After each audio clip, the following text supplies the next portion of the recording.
Good afternoon. Some personal remarks regarding virtual reality. In the spirit of the new machine, Tracy Kidder describes how an ambitious team of designers developed a commercially successful computer despite the company's internal politics which initially tried to prevent it. In the final chapter, the author remarks how clever the reactionary forces of commercialism have been in reducing such a revolutionary machine as the computer into a safe tool for preserving the status quo.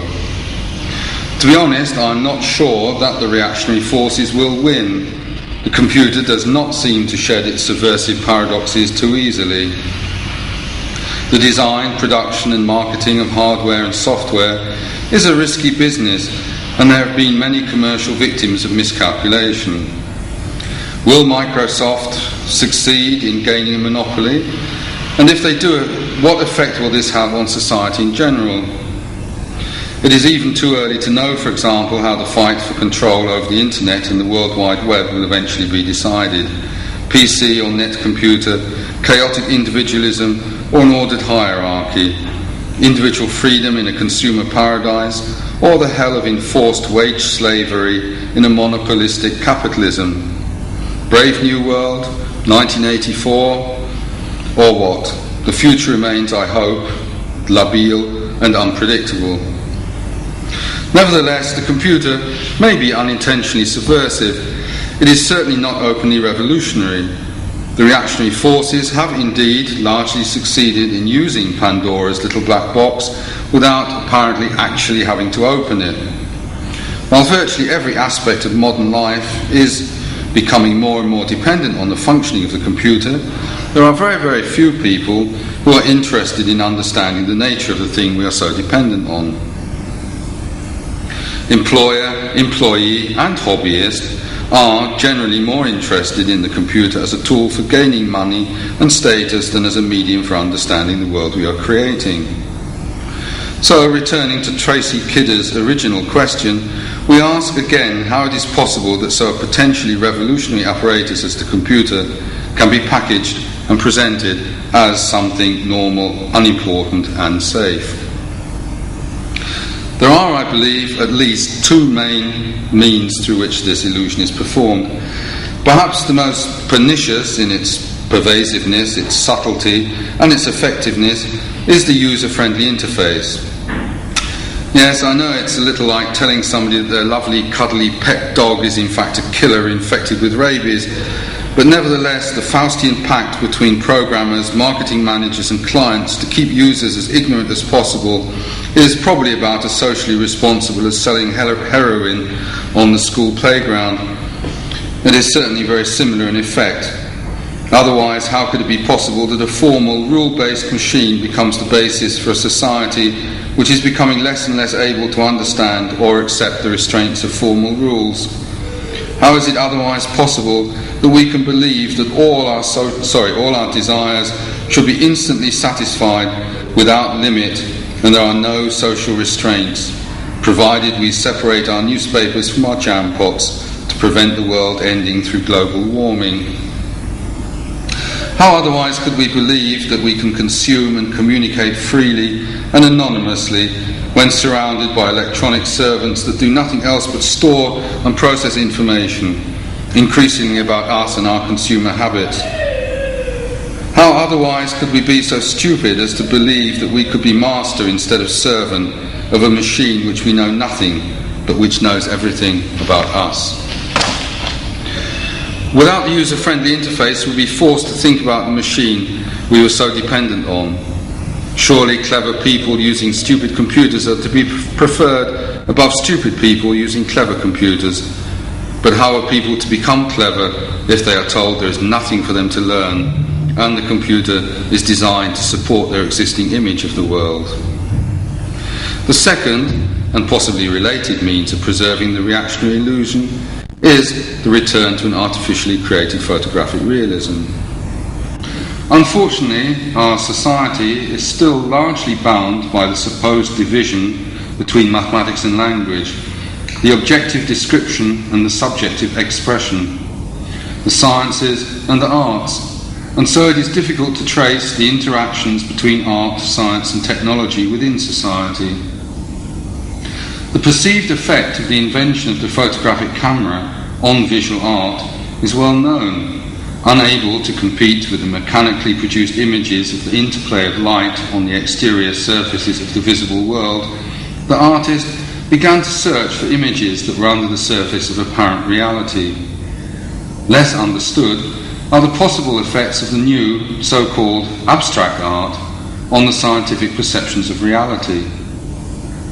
Certainly, photography was not slow in following art. Portraits of both individuals and landscapes often tended to imitate the more traditional forms of visual art, but the use of telephoto and macro lenses, high-speed film, and eventually the moving image all tended to, seemingly objectively, record things that were earlier impossible to record, and thus help to prick through the apparent surface of the world around us. Within a fairly short period, around the turn of the previous century, there was an explosion of experiment and discovery. The expressionism of Van Gogh, the abstraction of Kandinsky, and the cubism of Picasso and Braque. But also the psychological shock of Freudianism, of the fragmentation of the atom by Rutherford, the relativity of time and space by Einstein, the relativity of language by Wittgenstein, and the relativity of logic by Gödel.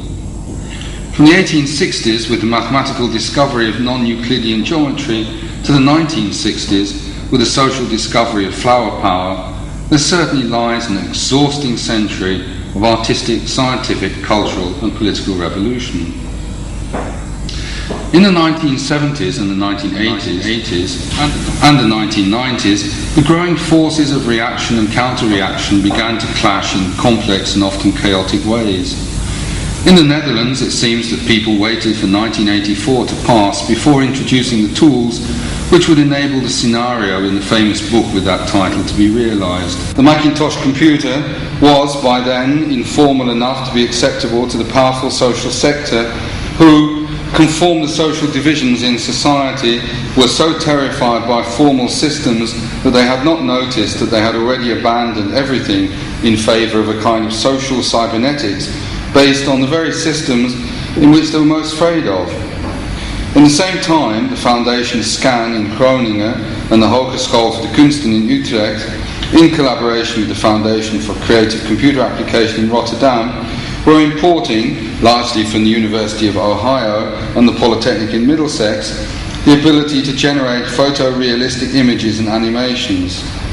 The media industry, largely based on a revival of Renaissance pictorial space and partly fueled by the Ministry of Economics, was getting off the ground. In fact, due to the government philosophy which became fashionable in this period, which seemed to preach that the only function of government is to encourage global competition and to cut spending, especially social spending, except on computers and media, of course, the computerized media industry quickly became almost the only productive industry in Europe. So either captivated by the sums of money available or disgusted by the triviality of its imagery, most people did not notice how the computer industry encapsulated the procedures developed with great difficulty by creative scientists and artists, either living or long dead, into hardware and software, which was then sold for use by industry and later for individuals at great profit. Nevertheless, people gradually came to believe that creativity involved the possession of techniques and not the development of skills. Possibly the technological, scientific, artistic and social changes now taking place are no less profound than those of the previous period, but they are apparently less visible, and the outcome is probably less certain. We live in a time of increasing paradox, but then Renaissance pictorial space is also a paradoxical space. On the one hand, it appears so natural and real, while on the other hand it is only truly working for people who have one eye and happen to be standing precisely at the position chosen by the artist to be his point of view. Similar to the way that Aristotelian logic excludes any possibilities which are not possible within Euclidean space, which has lost its claim to exclusivity now for over 100 years. So does Renaissance space also falsely create the illusion of being the only true way to represent space because it literally allows no other perspective? Not only is Renaissance space limited in perspective, but is also often false. The apparently realistic church interiors of Serre and Dun are actually painted from a viewpoint that requires the viewer to be outside. Even the famous marriage double portrait from Jan van Eyck places the viewer in a position which is impossible to be without being reflected in the mirror on the wall. If the clock is considered to be characteristic of the age of reason, and the steam engine as being characteristic of the age of romanticism, then can it be pure chance that images based on the limited and illusionary Renaissance pictorial realism generated by a machine based on old-fashioned Aristotelian logic is becoming so characteristic of our current age?